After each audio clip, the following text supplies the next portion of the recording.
We figured we can't have a show about Texas without covering the giant that is Midland. So we've headed out west to hit up the Roseland Oil and Gas Convention and talk to some folks in the industry and get a better understanding of life in Midland. If you've lived in Texas, or even if you've seen Landman or heard Trump say, "Drill, baby, drill," you've heard of Midland. It's the biggest source of oil in the U.S. by far. Nowhere else even comes close. The Permian Basin is responsible for about 46% of all the oil in the U.S. Not only is it the largest oil field in the U.S., but it's the largest in the whole world. As we like to say, everything is bigger in Texas. Now, I understand the basics of the oil industry, kind of, but I don't really spend much time in my day thinking about the details of how the gas gets to the pump. So, let's nail down some basics here at the Petroleum Museum before we go talk to the professionals. The Petroleum Museum is a pretty cool spot with interactive educational displays and time capsules of oil throughout the decades. If you have to go to Midland, we recommend stopping in and having a look around. You might learn something.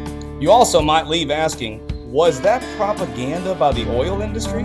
To which the answer is probably, yeah. When you're a $4.3 trillion sector, you can do whatever you want. Now, if you want to know all about what oil is and how it's refined, or any of the real technical details, I'm sure there are 100 scientists and engineers with YouTube videos explaining it far better than we could. This episode is more of an exploration of Midland, the business, and the people behind it.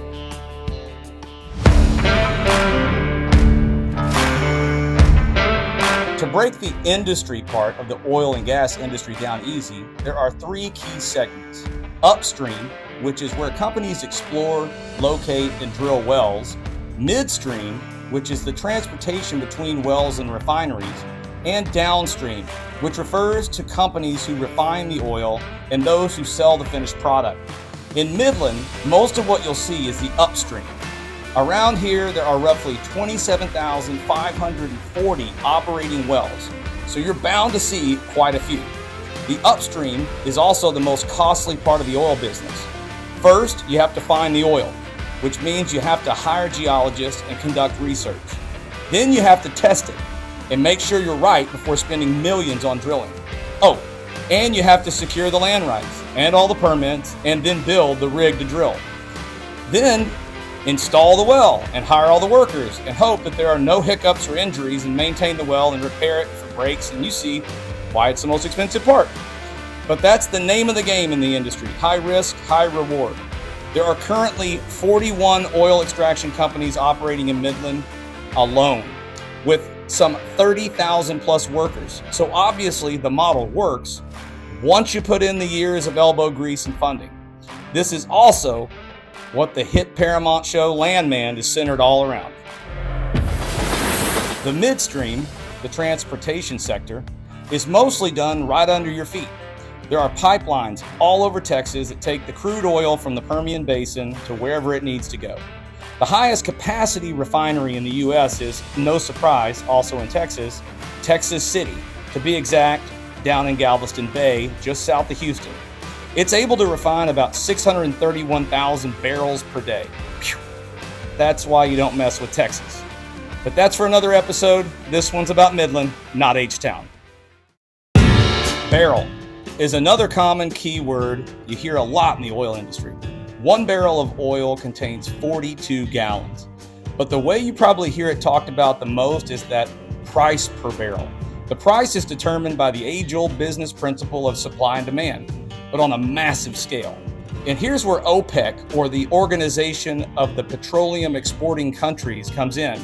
We can't dive into it all here, but basically what you need to know is that OPEC regulates the supply by controlling how much oil is available to consumers and sets quotas and production levels for individual countries. There is a lot that comes into play when setting the price per barrel.